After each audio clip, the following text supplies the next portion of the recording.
Cette émission est produite grâce à Témisco.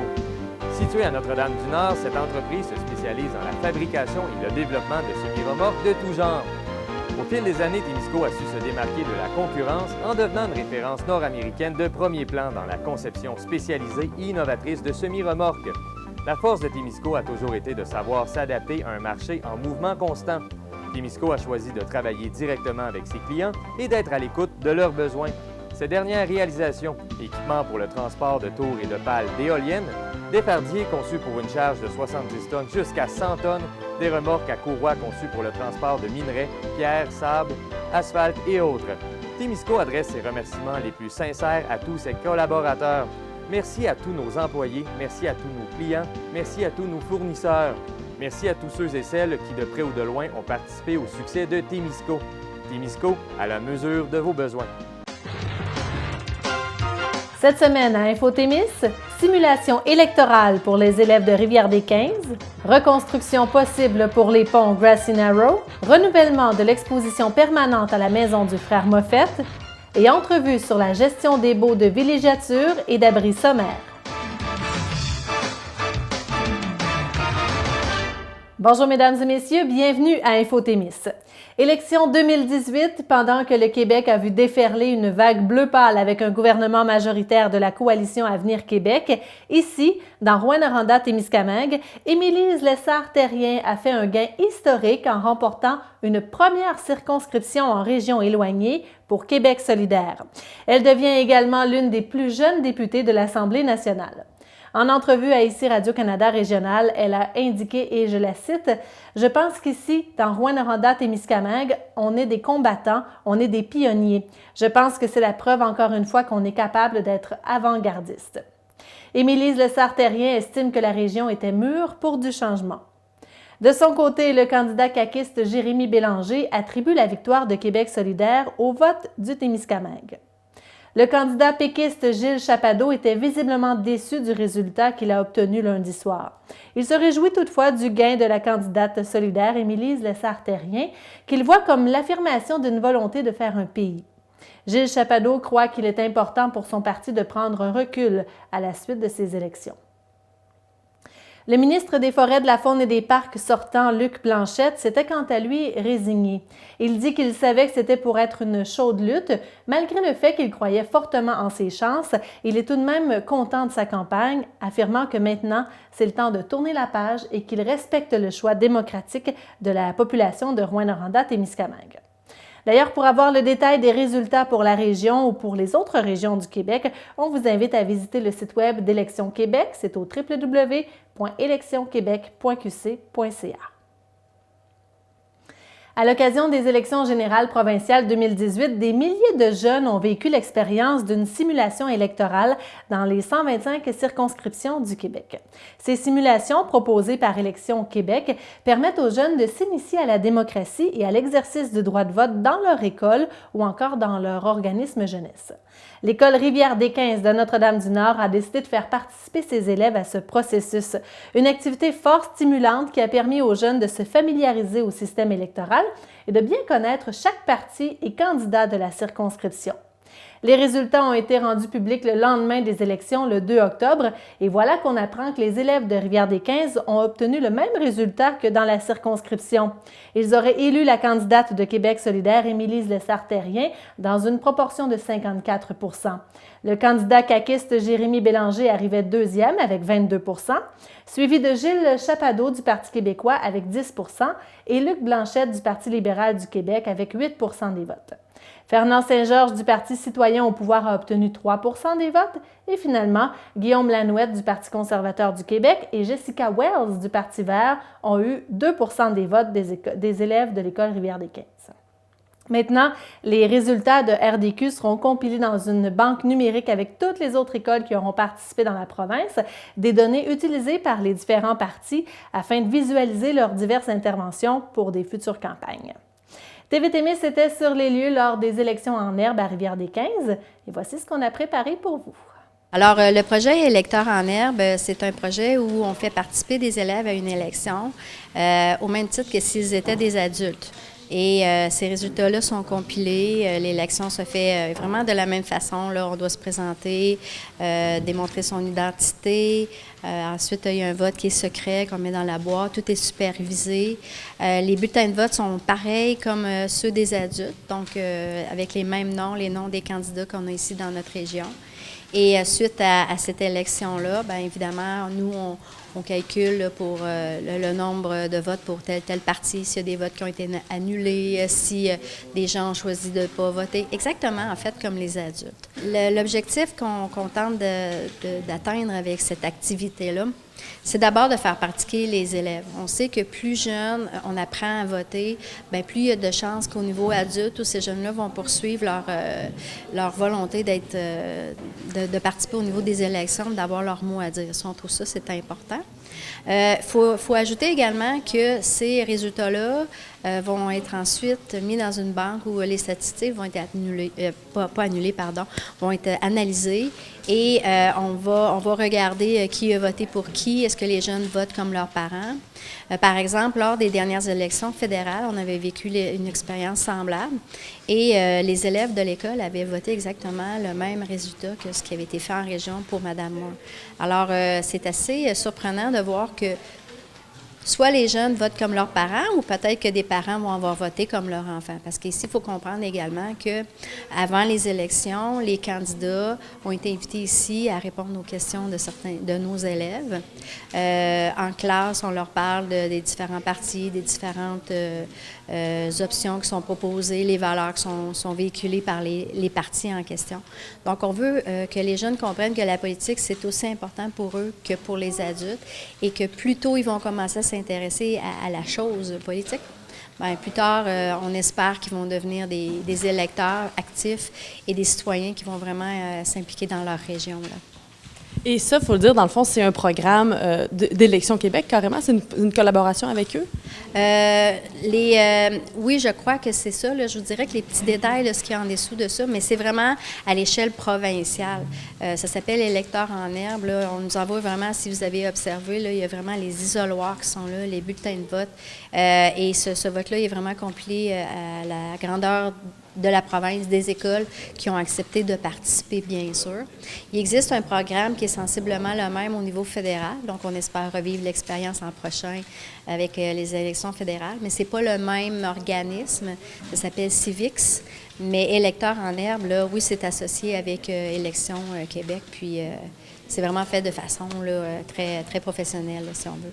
Mais je trouve que c'est une expérience enrichissante, ça nous montre c'est quoi la société.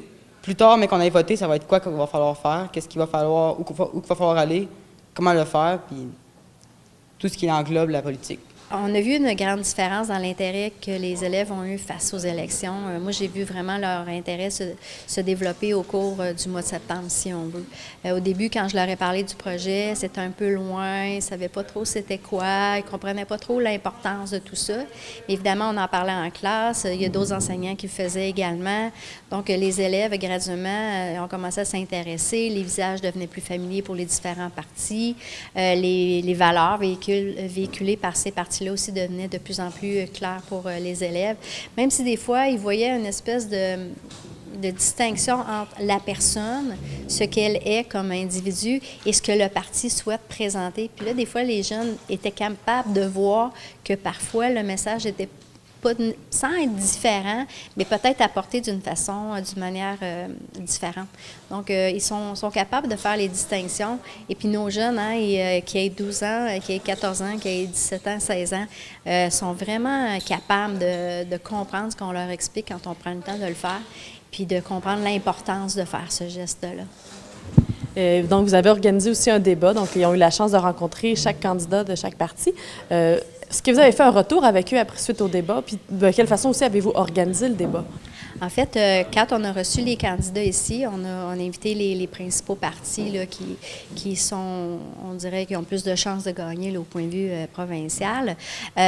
Au début, bien évidemment, on a travaillé les questions. Qu'est-ce qui intéressait les jeunes? Pourquoi ils voulaient le faire? Et suite aux élections, suite à la présentation de nos candidats, puis du débat. En fait, ce n'était pas vraiment un débat. Ils répondaient davantage aux questions de nos élèves. Oui, j'ai fait un retour avec eux. D'ailleurs, j'ai certains de mes élèves qui m'ont accompagnée pour aller les voir encore une fois au débat qui avait lieu à Ville-Marie, au Théâtre du Rift. Et c'était intéressant parce que là, les élèves voyaient que le langage n'était pas le même, la façon d'être était différente. Le non-verbal parle énormément également, donc ils étaient capables d'observer ça. C'était vraiment intéressant. Ils étaient venus nous présenter leur opinion dans la journée en après-midi. J'ai trouvé ça très intéressant, mais je voulais en savoir plus. Puis justement, Josée nous avait proposé qu'elle pouvait nous faire le voyage pour aller à Ville-Marie, que j'ai embarqué avec joie. Après leur séance de débat, il y avait une séance où ils posaient des questions.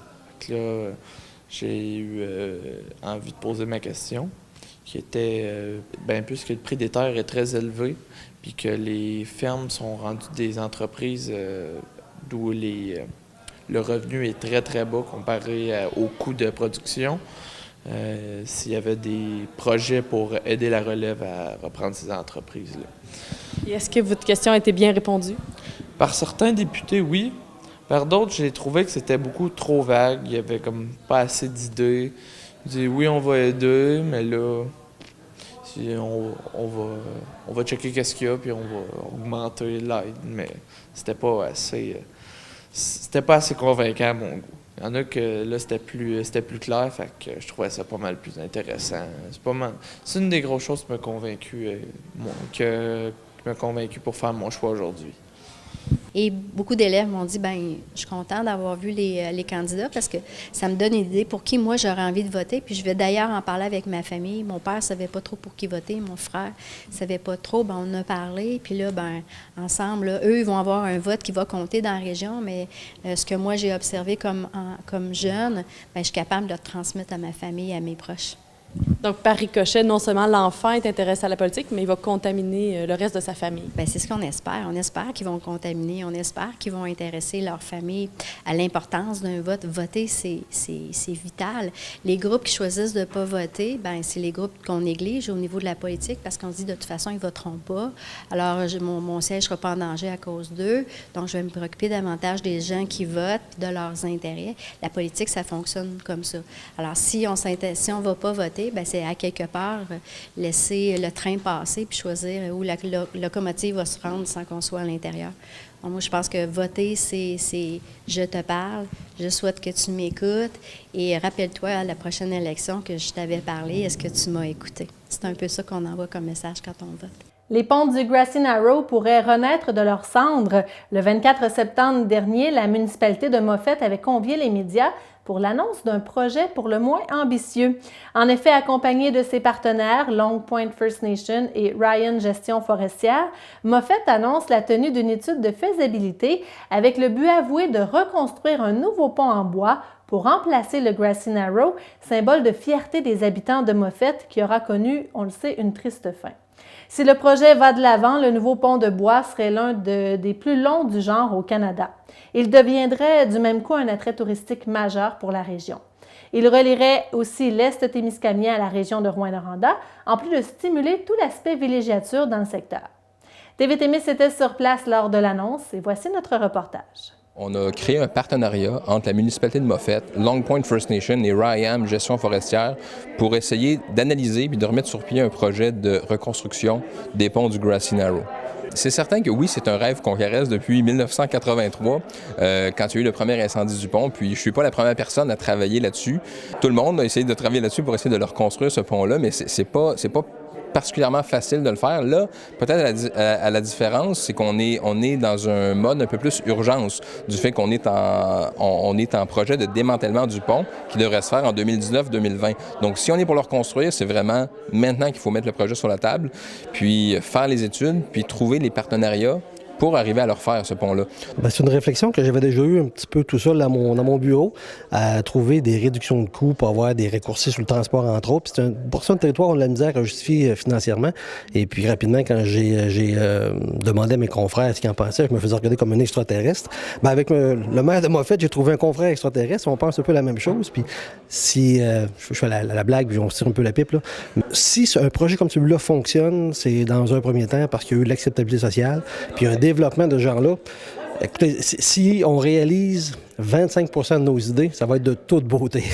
Quand que le maire est venu nous voir la semaine passée, nous a expliqué un peu son projet.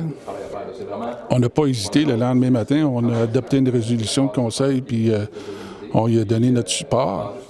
C'est de là où qu'on veut voir là, comment on peut répondre à plusieurs intérêts en même temps. Puis je pense que ce projet-là va nous amener plusieurs choses positives. Fondamentalement, c'est de prendre la ressource naturelle du territoire forestier, de la MRC du Témiscamingue pour maintenir les emplois au Témiscamingue, à nos usines de Béarn, de Global à Ville-Marie, à Témiscamingue aussi pour le site des pâtes. Fait que c'est encore un ajout, un accès à une matière première intéressante. Le contexte est intéressant aussi d'un point de vue forestier, du fait qu'avec le nouveau régime forestier, maintenant l'approvisionnement du bois se fait de manière régionale. Ce qui veut dire que le bois qui était avant ça au nord du lac des 15, s'en allait dans les usines d'Abitibi. Là, maintenant, on peut le garder au Témiscamingue, ce bois-là. Donc, essayer de trouver un projet comme celui-là qui a une nature économique intéressante, parce que là, on parle, si on crée un pont, ça va raccourcir de 140 km la distance entre un très grand massif forestier puis les usines du Témiscamingue, que ce soit l'usine à Béarn, à Ville-Marie ou même à Témis, tout le monde prend ce bois-là. Fait qu'on réduit le coût de la fibre, puis on le fait de façon plus écologique, dans le sens que 140 km de moins, c'est surtout des combustibles fossiles qu'on économise. Et c'est un territoire qui a été utilisé principalement par la CIP à l'époque. Ça fait tellement d'années que maintenant, les reboisements qu'on a faits à l'époque, bien, ça devient intéressant. Il y a un gros massif d'un pas pire volume pour plusieurs années devant nous. Là. Fait que c'est pas juste un feu de paille là, pour quelques années. Il y aura une utilisation, il y a un intérêt pour plusieurs années. Une fois qu'une infrastructure comme celle-là est faite, est installée et acquise, bien là, ça permet de développer d'autres axes, dont la villégiature, entre autres, pour la portion nord du lac qui est présentement à peu près inaccessible. Il y a toute la question au niveau de la coexistence entre la communauté de Wenowee et les gens de Moffett. Tu sais, historiquement, on a eu bien des échanges avec ces gens-là. Et là, on aimerait encore davantage renforcer ces liens-là. Et je pense qu'en travaillant sur un projet, en partenariat avec eux autres, ça va nous rapprocher encore davantage. Donc, il y a vraiment, je pense, les trois dimensions à ce projet-là qui sont intéressantes. C'est la dimension économique, oui, la dimension environnementale, puis la dimension sociale. Au niveau social, on parle de désenclavement. On parle de désenclavement pour l'est du Témiscamingue, une autre porte de plus. On parle de, comme disait si bien le chef de Long Point, on n'est pas en train de juste parler de construire un pont, mais on parle de construire un pont entre les communautés. Puis quand on regarde ça sur cet angle-là, le projet prend vraiment une autre ampleur. Là. Ça pourrait devenir même un site touristique là, intéressant et majeur pour la région. On fait déjà des opérations avec les communautés de Long Point, là, assises à Wenowee depuis quelques années, puis déjà, on voit des retombées positives, une certaine fierté dans même la communauté. Puis là, bien, ça permettrait d'avoir une continuité dans tous ces petits projets-là. Parce que quand on regarde ce type d'infrastructure-là, le premier pont du Grassy Narrow a une portée totale de 275 mètres. Ça, si on arrive à faire un pont, comme un peu la communauté autochtone le veut, un pont en bois, pour un peu remplacer, parce que là, on s'est mis la barre haute au niveau architectural avec l'ancien pont qu'on avait. Donc, remplacer ça par un pont normal, écoutez, ça aurait énormément beaucoup d'avantages, ça aussi, mais l'aspect touristique, si on arrivait à avoir dans les types de ponts lamellé-collé, le plus long pont en bois lamellé-collé, au Canada ou en Amérique du Nord, ça en soi, il y a des gens qui, oui, passeraient sur le pont pour une activité économique, mais il y aurait une autre activité économique et touristique qui serait de juste venir voir le pont. Puis tout ce qui s'entoure de ça aussi. Là. On a tous des rêves, mais c'est avec la persévérance que je pense qu'on va venir à bout. C'est de les réaliser, ces rêves-là. C'est sûr qu'on a beaucoup de travail à faire. La première étape, c'est de faire l'étude de faisabilité. Ça devrait être fait dans les prochaines semaines. Puis avec les résultats qu'on va avoir, on saura quel type de design on peut faire, quel coût ça peut avoir, puis on pourra vraiment mieux calculer les rentabilités économiques, trouver d'autres partenaires qui se grefferaient au projet, puis essayer d'aller de l'avant pour, si on travaille bien, transformer le projet de démantèlement en projet de reconstruction qui inclut un démantèlement. Le 18 septembre dernier, la Société d'histoire du Témiscamingue tenait une conférence de presse pour annoncer le renouvellement de l'exposition permanente de la Maison du Frère Moffett. Pour cette nouvelle expo, l'organisme a reçu une subvention de 199 000 $ du ministère de la Culture et des Communications, ainsi que près de 70 000 $ de soutien du milieu. L'exposition actuelle a été mise en place en 2003. Il était donc temps pour le site historique de faire peau neuve et de s'inscrire dans la ligne des nouvelles technologies. C'est pourquoi la prochaine exposition utilisera la technologie de la réalité augmentée à l'aide de tablettes intelligentes, c'est-à-dire que le spectateur sera amené à observer son environnement à travers l'écran numérique où des éléments fictifs se mêleront à la réalité. Cette exposition est prévue pour la saison estivale 2020. M. Jean-Yves Parent nous donne plus de détails. Maintenant, le ministère préconise des expositions plus virtuelles que celles qu'on a comme ici avec des artefacts. Donc, ça va être quelque chose... Dans le temps, on aurait dit flyer, mais maintenant, c'est avec des tablettes. Donc, le visiteur va arriver ici, il va avoir une tablette, puis il va pouvoir voir 5 ou 6 sujets différents à partir de la tablette. Pour ce projet, vous avez fait affaire avec une firme. Pouvez-vous nous expliquer un peu pourquoi vous avez choisi cette firme-là? Bien, cette firme-là, Québec 556, c'est une compagnie qui vient de s'installer en région depuis quelques mois. C'est grâce au ministère. Le ministère nous a dit, bien, faites affaire avec quelqu'un qui s'y connaît en muséologie. Alors, on a fait affaire avec cette firme-là, qui, elle, a monté le dossier et nous a conseillé dans toutes nos démarches. Le ministère nous a donné 199 000 et nous sommes allés chercher à environ 65 000 dans la collectivité au Témiscamingue pour compléter le dossier. Et bon, 65 000, c'est quand même assez massif comme investissement de la part du milieu. Comment on reçoit ça quand le milieu nous appuie aussi fortement? Bien, le comité local, le comité de la Maison du Frère Moffett qui a travaillé là-dessus, c'est dévoué pas mal, mais on fait ça quand même assez rapidement. La Caisse populaire nous a donné 15 000, la Ville de Ville-Marie nous a donné un autre 15 000. La municipalité du Hamel-Ouest nous a donné 5 000, plus d'autres. Fait que ça a été quand même assez rapide, mais aussi on s'est aperçu que les gens ici tenaient beaucoup à l'exposition et à la Maison du Frère Moffett, parce que on n'a pas eu à se mettre à genoux, si on veut, pour trouver des commanditaires ou des partenaires financiers. Bien, le titre provisoire, c'est « Moi, mes bottines ». Donc, le visiteur va utiliser les bottines de l'époque pour pouvoir se promener dans l'histoire du Témiscamingue. Un des thèmes, ça va être, par exemple, la drave, les fameux radeaux qui descendaient jusqu'à Québec, le bois qui était les gros pins puis les gros arbres qui étaient coupés. Il va y avoir un sur les Amérindiens, comment ils vivaient. Il va y en avoir un autre sur les colons, ceux qui arrivaient, etc. Donc, il va y avoir ces 5 ou 6 thèmes différents et le visiteur va pouvoir choisir les thèmes à partir de la tablette, puis visionner toute l'histoire du Témis. Donc, ça va dépasser vraiment l'histoire de la maison en tant que telle. Bien, ça va être toute l'histoire qui a amené la maison. Parce que ça va être la période, on va dire, de 1860 ou un petit peu avant jusqu'à 1920. Donc, la maison, elle est en 1881. Donc, elle va être à cheval sur les deux. C'est la période précédant la colonisation puis la période de colonisation, la première vague de colonisation. On espère que le tout va être terminé pour le début de la saison 2020. Donc, l'an prochain, on fonctionne encore avec notre exposition qui est ici depuis 2003. Et à partir de 2020, on devra avoir la nouvelle exposition. Donc, tout ça est déjà en marche, si on veut. Mais là, on va travailler plus, justement, qui est 556, va commencer à aller chercher des experts en histoire, etc., pour monter le dossier, puis des experts, évidemment, en informatique pour tout mettre ça sur ordinateur.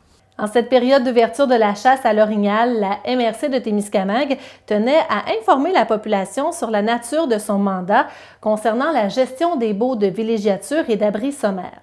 Puisqu'il incombe maintenant à la MRCT de faire l'inventaire de ces baux sur le territoire, un inspecteur a commencé à visiter chaque emplacement.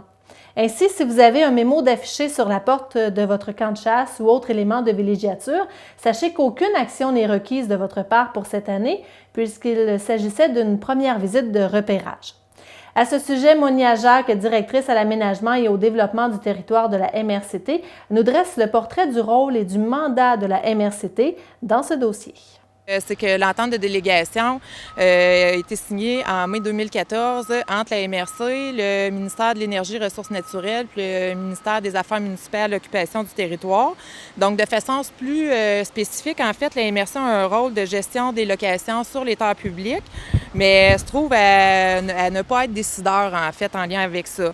En d'autres mots, on est des gardiens du territoire. Donc, c'est une obligation. Puis en plus, on a une obligation de visite de tout ce qui est occupant sans droit sur le territoire. Puis on a une cible annuelle d'inventaire à réaliser d'environ 5 par année. Et combien de baux la MRC a à gérer? En fait, au Témiscamingue, depuis 2018, pas depuis 2018, en fait, en 2018, on compte 2117 baux, soit 1155 baux d'abris sommaires, soit les camps de chasse, puis 562 baux de villégiature. Et donc, les baux de villégiature, ça, c'est comme des chalets, des pourvoiries? Oui, exactement. Ça se trouve être des chalets de façon proprement dite. Et pourquoi cette compétence a-t-elle été dévolue à la MRC? En fait, cette compétence-là a été dévolue au MRC suite à des représentations que la Fédération québécoise des municipalités avait fait. Comme en fait que les MRC se trouvent être déjà sur leur territoire puis ont une bonne connaissance de leur territoire, bien en fait, il allait de soi que cette compétence-là soit transférée du côté des MRC. Donc, tout ce que la MRC fait présentement au niveau de l'inspection, l'inventaire et tout ça, ça se faisait avant, mais au niveau du ministère. Oui, tout à fait. Est-ce que c'est comme ça ailleurs sur le territoire aussi? En fait, en Abitibi-Témiscamingue, il y a seulement la MRC d'Abitibi-Ouest qui n'a pas accepté la délégation. Donc, les 4 autres MRC, soit nous, la Ville de Rouyn-Noranda, la MRC d'Abitibi, puis la MRC de la Vallée-de-l'Or, on est tous délégataires. Donc, depuis cette nouvelle responsabilité, il y a question d'inventaire et la MRC doit être présente en forêt. Donc, de quelle façon ou juste la MRC doit être présente? En fait, depuis 2015, on se trouve à avoir un inspecteur qui est de la MRC qui est présent pour aller réaliser justement l'inventaire au niveau des différents endroits qu'il doit visiter. Il se trouve à laisser en fait une petite carte de visite qu'on voit juste ici. Donc, lors de son passage, il se trouve à signer la carte, la dater. Il la laisse, en fait, taguer sur le camp de chasse. Mais c'est sûr qu'il n'y a aucune case, en fait, là, qui se trouve à être cochée parce qu'actuellement, ce qu'il faut comprendre, c'est qu'on est à documenter, en fait, ce qu'on retrouve actuellement sur le territoire. Donc, la MRC ne fait pas de suivi par la suite au niveau des camps qui ne sont pas conformes. Donc, on est encore à documenter le dossier puis à documenter ce qu'on a de non conforme sur le territoire. Donc, les gens, s'ils arrivent à leur camp de chasse, justement parce que c'est la période de la chasse, et qu'ils retrouvent un tag comme ça sur leur camp de chasse, ils n'ont pas rien d'autre à faire sauf de savoir que quelqu'un est passé par là. Oui, tout à fait. C'est certain que si, en fait, la personne souhaite avoir plus de détails suite à la visite de l'inspecteur, il est toujours possible de s'adresser du côté de la MRC. Justement, on parle de conformité des abris sommaires et de villégiature. Qu'en est-il de la réglementation pour les bâtiments situés en forêt? En fait, de façon plus spécifique, on parle de 30 mètres carrés de superficie habitable, un seul étage. Il faut que le bâtiment soit dépourvu d'installations permanentes en eau puis en électricité. Puis également, il faut qu'il n'y ait aucun bâtiment accessoire. Donc, c'est sûr qu'on invite les détenteurs à aller visiter le site web de la MRC où on retrouve l'ensemble de la documentation là, de façon plus précise. Fait à noter, du côté des abris sommaires, la réglementation date de 89, soit du côté du ministère de l'Énergie et des Ressources naturelles. Justement, c'était dans le but de s'assurer du caractère rustique puis non permanent. En fait, s'assurer qu'on respecte ces aspects-là. De ce côté-là, en octobre 2010, la réglementation a été modifiée uniquement en Abitibi-Témiscamingue dans le but de porter en fait la superficie de 20 mètres carrés à 30 mètres carrés du côté des abris sommaires. Il y a plusieurs personnes qui se présentent à la MRC afin d'effectuer un transfert de bail, de location. Quelle est la procédure à suivre dans ce cas-là? En fait, si quelqu'un souhaite se départir de son bail de location, la personne doit procéder en remplissant le formulaire qui est situé sur le site web de la MRC. Puis, en fait, le retourner à l'adresse qui est inscrite à l'endos du formulaire. Puis, un élément qui est très important aussi, c'est que le locataire actuel se trouve à signer le formulaire devant un commissaire à la sermentation ou encore directement au bureau de la MRC parce qu'en fait, on doit s'assurer de l'identité de cette personne-là, en fait. Et il y a 2 ou 3 questions qui sont les plus fréquemment posées ici à la MRC. Alors, on va faire le tour de ces 3 questions. Lorsque l'on détient un bail de location, quelle est la superficie du terrain loué? En fait, du côté des abris sommaires, la superficie louée est de 100 mètres carrés, puis du côté des bails de villégiature, c'est d'environ 4000 mètres carrés. Et est-ce que la superficie d'une galerie compte dans le calcul du 30 mètres carrés de la superficie habitable d'un abri sommaire? En fait, pour un abri sommaire, la galerie n'est pas comptabilisée, mais c'est certain que la galerie doit demeurer ouverte. Donc, à partir du moment où elle est fermée par des vitres, toiles ou autres, elle se trouve à être comptabilisée dans la superficie habitable. Et quand on parle de moustiquaires, par exemple? En fait, ça se trouve être tout équipement qui peut rendre la galerie habitable. Donc, à partir du moment où on peut considérer qu'on est en mesure, par exemple, de passer une nuit à l'intérieur de la galerie, c'est comptabilisé dans la superficie habitable. Et maintenant, pour couper du bois de chauffage, est-ce que les personnes doivent obtenir un permis du ministère? Oui, tout à fait. En fait, ils doivent se référer au bureau du ministère de la Faune et des Parcs qui est situé ici à Ville-Marie pour demander l'autorisation. Justement, donc il y a 2 interlocuteurs dans ce dossier-là, peut-être pour démêler les gens. Lorsqu'il est question de baux de villégiature et d'abris sommaires, quand les locataires doivent-ils s'adresser à la MRCT et quand doivent-ils s'adresser aux différents ministères? En fait, les clients doivent s'adresser à la MRC à partir du moment où il est question de leur location. Donc, en fait, de façon plus précise, s'ils souhaitent savoir la réglementation sur le bâtiment, la localisation de leur terrain loué. Donc, c'est vraiment en lien avec la location de façon plus précise. Pour toutes les autres questions au niveau des activités sur le territoire, par exemple une demande de coupe de bois, des barrières illégales qu'on rencontre parfois sur le territoire, la gestion des érablières, la gestion des camps de trappe, le braconnage, toute cette gestion-là est assurée par le ministère de la Forêt, Faune et Parcs. Puis finalement, on se trouve à contacter le ministère de l'Énergie et des Ressources naturelles pour toutes les questions sur les autres locations disponibles, comme par exemple une location résidentielle ou encore une location pour fin récréo-touristique. Et encore une fois, on invite la population à visiter votre site Internet pour obtenir un portrait complet. Oui, tout à fait. On se trouve à avoir beaucoup de documentation sur le site web de la MRC. Puis on a également un dépliant « Occuper une terre publique » qui a été produit par le ministère de l'Énergie et des Ressources naturelles. En fait, on peut retrouver le dépliant en tapant le titre du dépliant directement sur Google ou encore on a des copies papier qui sont disponibles ici du côté de la MRC. Bien, Monia Jacques, merci beaucoup. Bien, merci. C'est le 26 septembre dernier que se tenait la première réunion de la saison automnale pour les maires et mairesses du Témiscamingue, la séance ordinaire du Conseil de la MRCT du mois de septembre. Les discussions ont porté sur le récent projet de reconstruction des ponts du Grassy Narrow ainsi que sur le dossier de la piscine. L'adoption des états financiers de la MRC pour l'année 2017 a aussi eu lieu. Concernant le dossier de la piscine, la MRC a informé les élus qu'un rapport documentant les diverses alternatives dans ce projet est actuellement en préparation et sera présenté sous peu au comité de travail en vue d'être bonifié. Les élus ont procédé à l'adoption des états financiers de 2017 de la MRC, affichant un surplus budgétaire de 643 643 $. Ces derniers sont satisfaits de la bonne santé financière de l'organisme, rendue possible grâce à une équipe dévouée et vigilante quant à la saine gestion des deniers publics. Finalement, à l'ouverture de la séance, les élus ont tenu à saluer le travail de Mme Lina Payne, mairesse de la Verlochère-Anglier. Selon les élections municipales qui se tiendront prochainement dans cette nouvelle localité, il s'agissait possiblement de la dernière présence de Mme Payne autour de la table du Conseil de la MRC. La grande implication de Mme Payne sur divers dossiers, tant au niveau local que régional, a été saluée par de chaleureux applaudissements. Les élus du Témiscamingue vont interpeller le ministère des Transports en lien avec l'entretien des ponts sur leur territoire. Ils s'inquiètent entre autres de l'état et de l'entretien accordé à certains ponts. Selon les informations de Tania Neveu de ici Radio-Canada Régional, à titre d'exemple, le pont enjambant la rivière à la Loutre sur la montée Gauthier à Saint-Bruno-de-Guigues fait l'objet d'une restriction de charge de 12 tonnes. Cette restriction empêchera donc la circulation des déneigeuses à l'hiver, une situation décriée par la préfète de la MRC de Témiscamingue, Claire Bolduc.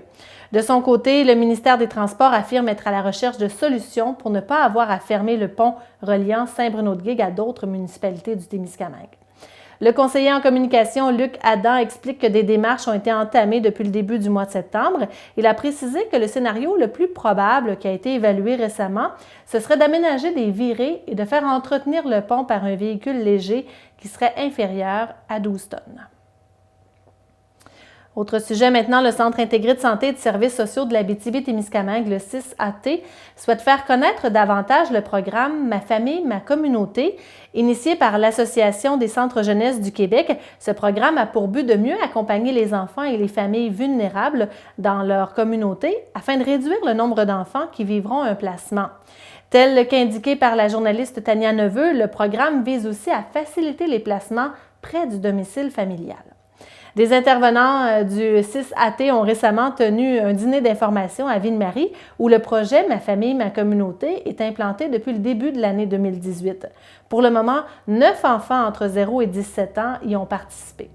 Le CIS-AT a profité de cet événement d'information pour rappeler le besoin important de familles d'accueil sur le territoire de l'Abitibi-Témiscamingue. D'ailleurs, l'intervenante en hébergement, Anouk Perron, estime qu'il y a plusieurs avantages à devenir famille d'accueil. Par voie de communiqué, le CIS-AT a indiqué qu'en raison d'une interruption possible des services chez Poste Canada, il pourrait y avoir un retard dans l'envoi des lettres de résultats de mammographie de dépistage passées dans le cadre du Programme québécois de dépistage du cancer du sein, le PQD-CS. À cet effet, si l'interruption des services postaux devait avoir lieu, votre résultat vous sera communiqué par le cabinet de votre médecin ou par le professionnel responsable de votre suivi dans le cadre du PQD-CS. Environ, dit-on, de 2 à 3 semaines suivant votre mammographie. Pour tout renseignement supplémentaire, n'hésitez pas à contacter le Centre de coordination des services régionaux du PQD-CS. Les entreprises Anne Vachon, entrepreneur général depuis 25 ans de Saint-Eugène-de-Guigue, s'associent cette année avec la Fondation québécoise du cancer du sein en faisant la pose et l'achat de drains roses. Cette initiative a été mise en place par la compagnie Soleno, une compagnie se spécialisant dans les produits pour contrôler et maîtriser l'eau pluviale. Ils ont décidé de changer la couleur de leurs drains en leur donnant la teinte rose à l'effigie de la cause. En plus des dons amassés, la simple vue de ces drains amènera des questions qui sensibiliseront la population. Tel que décrit par la journaliste Claudel Rivard du journal Le Reflet, le fonctionnement est bien simple. Pour chaque mètre de drain rose vendu, la compagnie Soleno s'engage et les entreprises Anne Vachon aussi s'engagent à remettre un montant à la Fondation. Ce montant n'est pas chargé aux consommateurs, il s'agit d'un investissement de ces deux compagnies uniquement. Ensemble, c'est la somme de 72 $ par rouleau qu'ils remettront à la Fondation pour un objectif de 45 000 $. Les surplus seront également remis en dons à d'autres fondations de ce genre. Les entreprises Anne Vachon désirent contribuer à cette cause car plusieurs femmes au Témiscamingue ont été, sont ou seront touchées par cette maladie un jour dans leur vie. La Fondation du cancer du sein du Québec aide régulièrement les femmes de notre territoire. Par exemple, à partir de l'âge de 50 ans, désormais, chacune reçoit une invitation pour recevoir une mammographie aux 2 ans par prévention du cancer du sein. Les entreprises Anne Vachon soulignent le bien fondé de ce geste et invitent également les autres entreprises témiscamiennes à se rallier à la cause comme eux.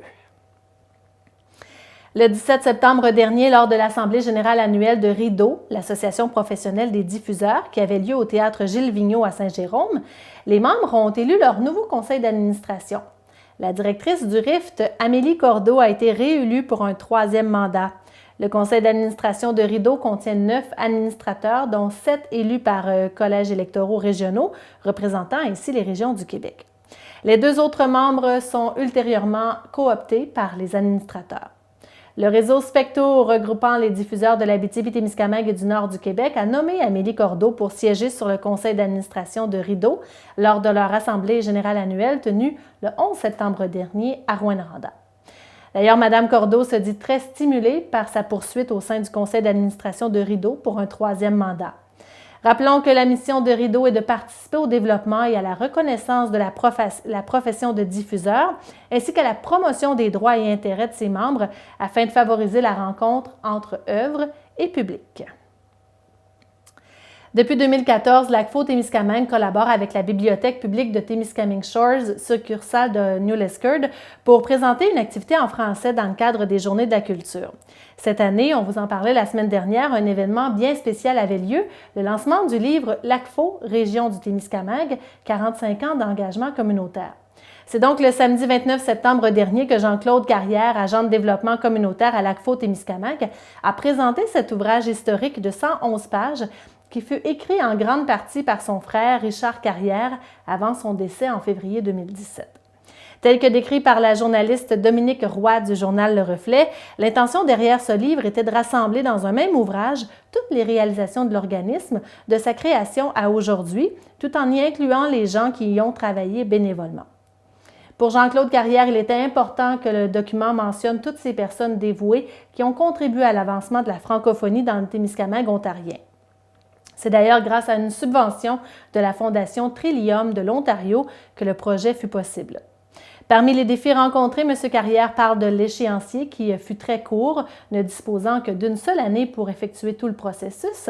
Et quant à la plus belle réussite, il mentionne avec fierté le fait d'avoir réussi à trouver presque toutes les photos des dirigeants des 45 conseils d'administration qui se sont succédés au fil des ans.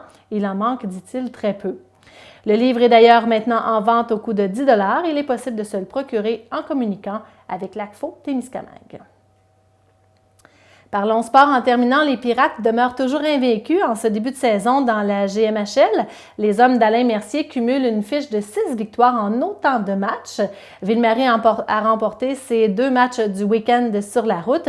D'abord une victoire de 5-3 contre les Lynx de West Nipissing, une rencontre où les Pirates ont totalement dominé au chapitre des tirs au but. 53-18 d'ailleurs en faveur de Ville-Marie. Le 30 septembre, les Pirates retrouvaient l'équipe qui les a éliminés des séries éliminatoires la saison dernière, les Rattlers de Bradford. Pour ajouter au suspense, le gagnant de ce match s'emparait de la première position au classement de la Division Nord.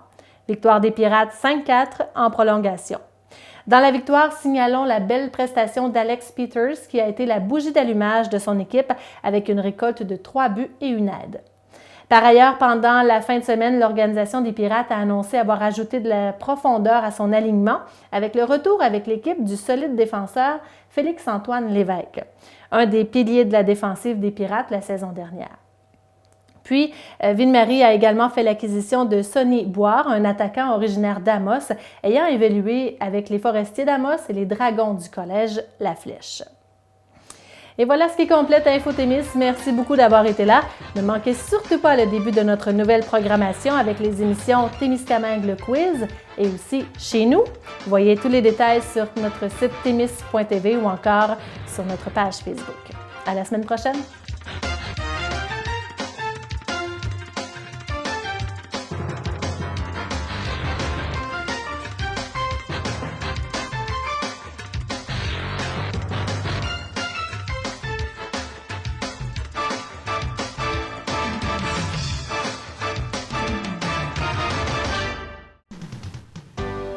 Cette émission est produite grâce à Témisco. Située à Notre-Dame-du-Nord, cette entreprise se spécialise dans la fabrication et le développement de semi-remorques de tout genre. Au fil des années, Témisco a su se démarquer de la concurrence en devenant une référence nord-américaine de premier plan dans la conception spécialisée et innovatrice de semi-remorques. La force de Témisco a toujours été de savoir s'adapter à un marché en mouvement constant. Témisco a choisi de travailler directement avec ses clients et d'être à l'écoute de leurs besoins. Ces dernières réalisations, équipements pour le transport de tours et de pales d'éoliennes, des fardiers conçus pour une charge de 70 tonnes jusqu'à 100 tonnes, des remorques à courroie conçues pour le transport de minerais, pierres, sable, asphalte et autres. Témisco adresse ses remerciements les plus sincères à tous ses collaborateurs. Merci à tous nos employés, merci à tous nos clients, merci à tous nos fournisseurs. Merci à tous ceux et celles qui, de près ou de loin, ont participé au succès de Témisco. Témisco, à la mesure de vos besoins.